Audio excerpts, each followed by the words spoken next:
Hello students, Abhishek Raghav here. आज का जो हमारा टॉपिक है बेटा that is about the gene expression. हम बात करेंगे जीन एक्सप्रेशन के बारे में। Okay, first of all we must know what is the meaning of gene expression. Gene expression का मतलब क्या है? मैंने आपको बताया बेटा कि जो जीन है वो एक्सप्रेस करता है और वो शो करता है एक कैरेक्टर, वो शो करेगा एक कैरेक्टर। ओके, और ये कैरेक्टर किधर शो होगा? ये कैरेक्टर शो होगा किसी ऑर्गेनिज्म के फिनोटाइप में, किसी ऑर्गेनिज्म के फिनोटाइप में। ओके, तो यही हमारा जीन एक्सप्रेशन है। क्या? A gene is able to express itself in phenotype of an organism, it is known as gene expression. Okay, और फिनोटाइप हम किसे कहते हैं बेटा? External appearance of an organism. किसी ऑर्गेनिज्म की एक्सटर्नल अपीयरेंस को हम क्या कहेंगे? फिनोटाइप कहेंगे। ओके, यहां पर हमारा कंसेप्ट आता है collinearity of gene and polypeptide, यानी कि जीन की और पॉलीपेप्टाइड की कोलिनियरिटी। मैंने आपको central dogma of molecular biology के बारे में बताया। वहां पे मैंने बताया कि जो डीएनए है, डीएनए में प्रोसेस होगा ट्रांसक्रिप्शन का, एमआरएनए बनेगा, एमआरएनए में प्रोसेस होगा ट्रांसलेशन का, पॉलीपेप्टाइड चेन बनेगी, अमीनो एसिड्स की पॉलीपेप्टाइड चेन बनेगी। तो यहां पर हम देख लेते हैं इसी के बारे में। यहां पे डीएनए के दो स्ट्रैंड्स हैं, एक टेम्पलेट एक कोडिंग। ये यहां पे शो किया हुआ है टेम्पलेट स्ट्रैंड, सेकंड शो किया हुआ है कोडिंग स्ट्रैंड। ओके, प्रोसेस होता है बेटा ट्रांसक्रिप्शन का।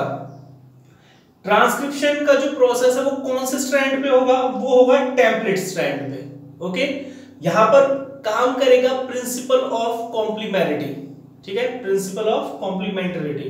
ओके, तो GAG यानी कि ग्वानिन का कॉम्प्लीमेंट्री कौन सा है? साइटोसिन। एडेनिन का कॉम्प्लीमेंट्री क्या होता है? एडेनिन के साथ बॉन्ड कौन बनाता है? थायमिन बनाता है डीएनए के केस में। लेकिन आरएनए के केस में क्या हो जाएगा बेटा? यूरेसिल। ओके, ऐसे ग्वानिन का कॉम्प्लीमेंट्री साइटोसिन, इसी तरीके से ग्वानिन का साइटोसिन, थायमिन का एडेनिन, एडेनिन, इस तरीके से लास्ट में यहां पे ट्रिपल ए है, यानी कि एडेनिन का कॉम्प्लीमेंट्री फिर से वही यूरेसिल। ओके, फिर ये जो हमारा एमआरएनए का एक सीक्वेंस आ गया, इसके ऊपर कौन सा प्रोसेस होगा? ट्रांसलेशन। और ट्रांसलेशन किसकी हेल्प से? बताया था मैंने आपको, with the help of ribosomes, ribosomes की हेल्प से। ओके, तो आप ऑब्जर्व करेंगे ये इन तीन नाइट्रोजनस बेसिस का एक सीक्वेंस क्या कहलाता है? कोडोन। ओके, जेनेटिक कोड में आप देखना डायग्राम में वहां पे शो किया हुआ है, टेबल दिया हुआ है CUC। ये कोड करती है ल्यूसीन के लिए, CAA कोड फॉर ग्लीन, GAA code for glycine, UUU code for phenylalanine. Okay, तो इस एमआरएनए से हमारे पास जो अमीनो एसिड्स आएंगी वो कौन सी आएंगी बेटा? ये 4 अमीनो एसिड्स आएंगी। ओके, ठीक है, और ये चारों मिलकर एक पॉलीपेप्टाइड चेन बना लेगी। अब यहां पर हम देखते हैं, अगर किसी एक नाइट्रोजनस बेस में यहां पर चेंज आता है तो क्या इस चेन के ऊपर असर पड़ेगा? हम ऑब्जर्व करते हैं। हमने माना यहां पे ग्लाइसिन की जगह पर अगर मैंने थायमिन लिख दिया, ग्लाइसिन की जगह पर हमने यहां पे थायमिन लिख दिया। ओके, तो जो ट्रांसक्रिप्शन हुआ यहां पे साइटोसिन की जगह पे क्या आ जाएगा बेटा? थायमिन का कॉम्प्लीमेंट्री एडेनिन। ओके, और फिर आप ऑब्जर्व करेंगे जेनेटिक कोड में कि जहां पे ट्रिपल ए लिखा हुआ है उसके आगे जो अमीनो एसिड का नाम लिखा हुआ है वहां पे लिखा हुआ है लाइसिन, LYS। ओके, तो ये जो पूरी पेप्टाइड है इसमें क्या आ गया? चेंज आ गया, और ये डिफरेंट टाइप की प्रोटीन बनाएगा। Is that clear? ओके, फिर हम आगे बात करते हैं बेटा रेगुलेशन ऑफ जीन एक्सप्रेशन, कि जो जीन एक्सप्रेशन है उसका रेगुलेशन किस तरीके से होता है। Okay, regulation of gene expression, regulation of gene expression. तो रेगुलेशन ऑफ जीन एक्सप्रेशन का मतलब है बेटा control over the functioning of gene, control over the functioning of gene, कि जो जीन है उसकी फंक्शनिंग को क्या करना बेटा, कंट्रोल करना, that is known as regulation of gene expression. Okay, 4 levels पर होता है, 4 levels of regulation of gene expression. 4 level है बेटा, एनसीईआरटी की बुक में मेंशन किया हुआ है हमें ये। पहला कौन सा है, first is transcriptional level, transcriptional level. Okay, कब, during formation of primary transcript, जब प्राइमरी ट्रांसक्रिप्ट बनता है एचएनआरएनए तो उस लेवल पर हो सकता है रेगुलेशन। सेकंड होगा बेटा हमारा पोस्ट ट्रांसक्रिप्शनल मॉडिफिकेशन लेवल पे, पोस्ट ट्रांसक्रिप्शनल मॉडिफिकेशंस पे। ओके, थर्ड होगा during transfer of RNA from nucleus into cytoplasm. जब न्यूक्लियस से आरएनए कहां पे आ रहा है बेटा, साइटोप्लाज्म में आ रहा है। और फोर्थ किस लेवल पे होगा, ट्रांसलेशनल लेवल, ट्रांसलेशनल लेवल पे, यानी कि during protein synthesis, during protein synthesis, जब प्रोटीन्स का सिंथेसिस हो रहा है। तो इन 4 लेवल पे जो एक्सप्रेशन, जो रेगुलेशन है जीन एक्सप्रेशन का, वो किया जा सकता है। ओके, अब हम बात करते हैं कि किस तरीके से जो रेगुलेशन होता है। 3 तरीके हैं बेटा यहां पे।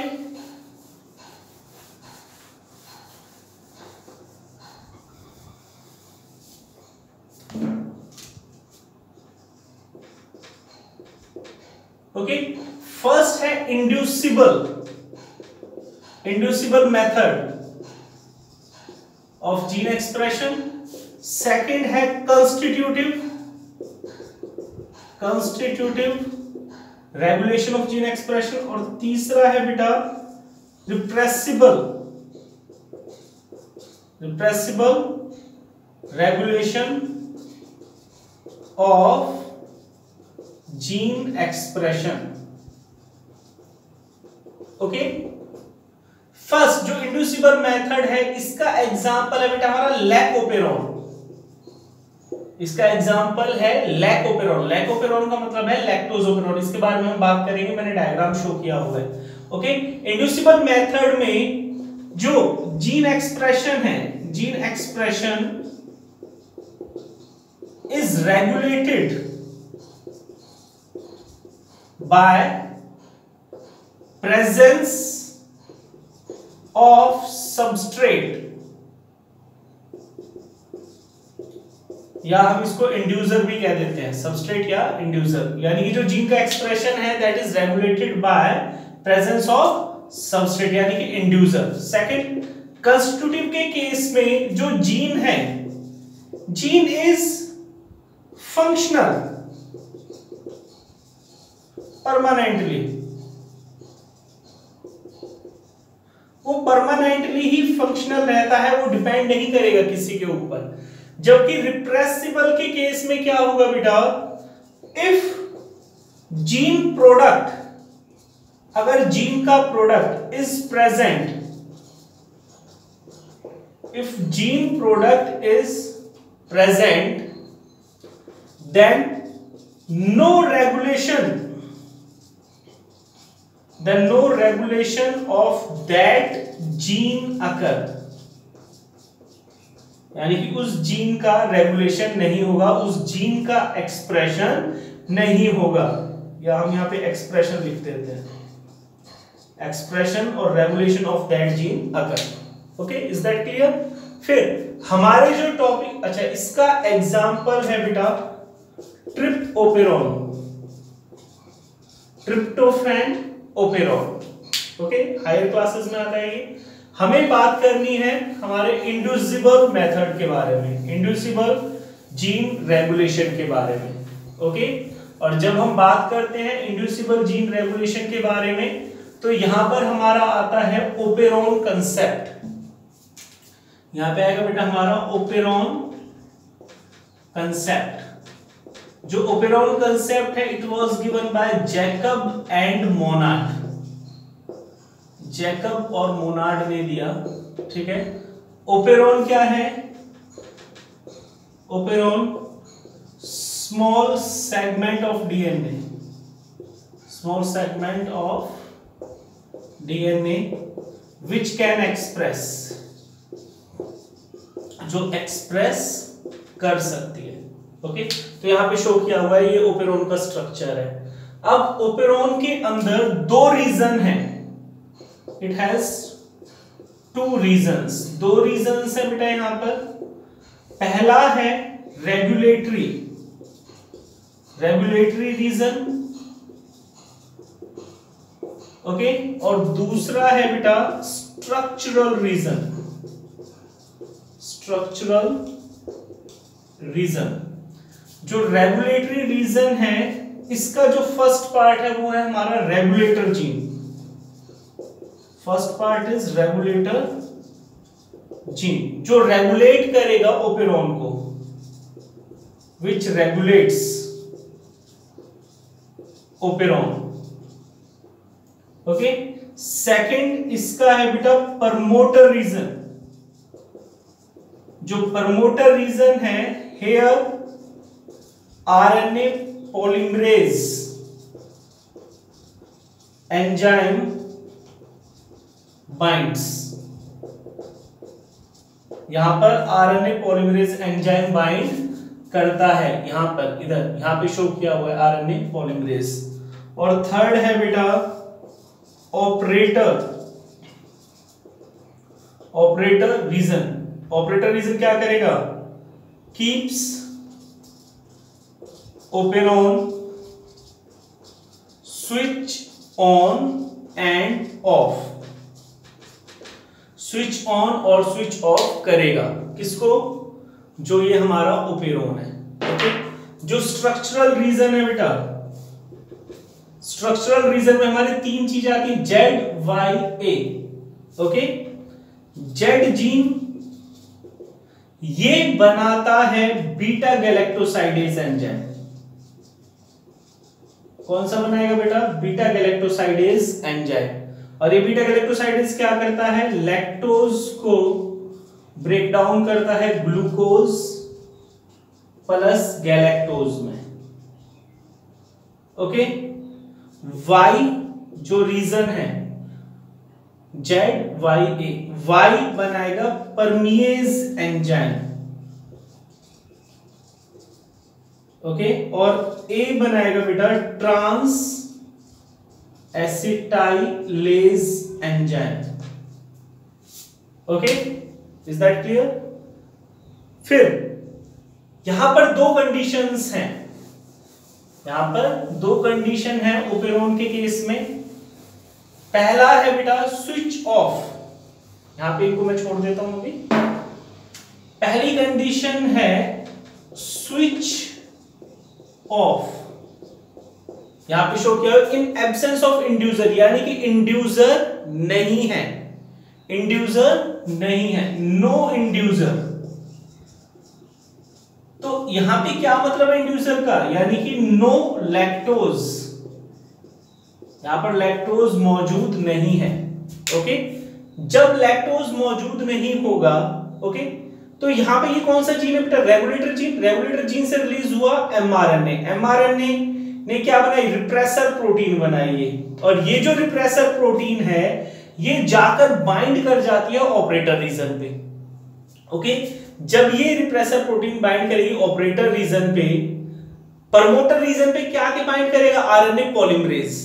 ओके, अब जब यहां पर रिप्रेसर बाइंड कर गया, repressor binds at operator region, यहां पे कॉम्प्लेक्स बन गया ऑपरेटर और रिप्रेसर का, तो ये जो आरएनए पॉलीमरेज है, ये आगे यहां तक नहीं जा पाएगा।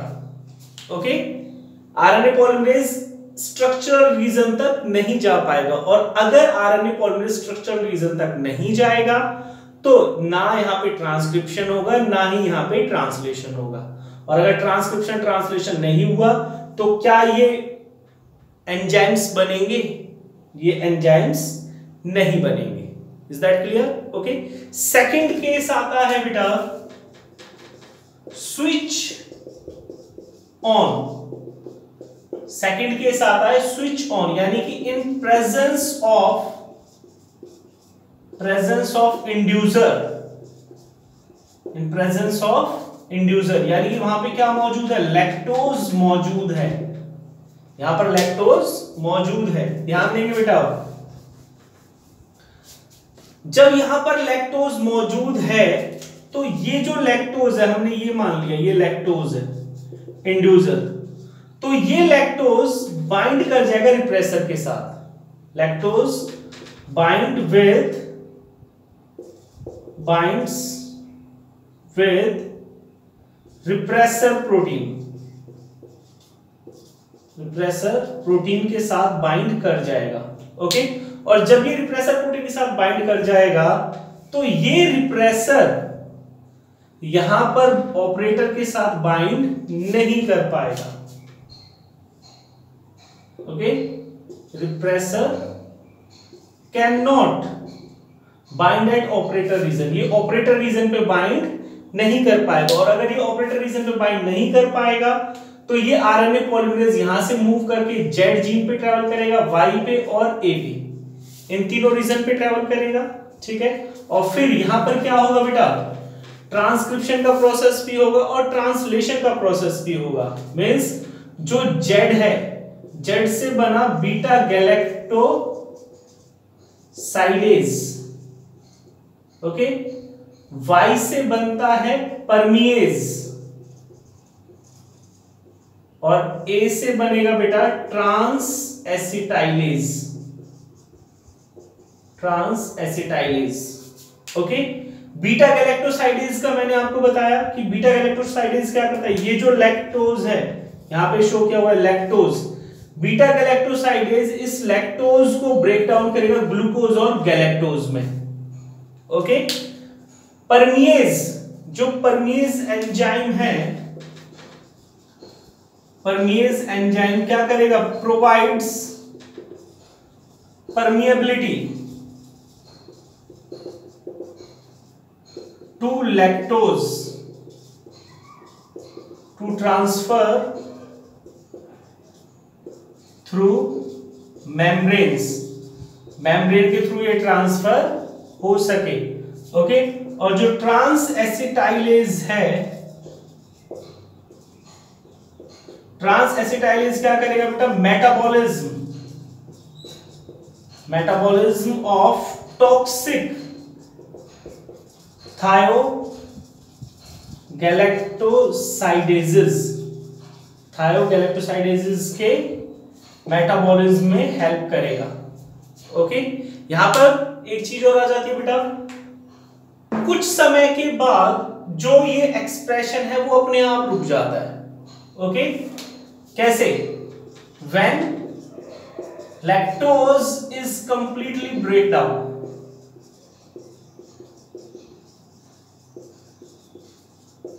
जब लैक्टोज कंप्लीटली ब्रेक डाउन हो जाएगा, ओके, फिर जो ये ओपेरॉन है ये क्या हो जाएगा? Switch off automatically. Okay. So hope so आपको समझ में आया होगा बेटा। Okay, thank you.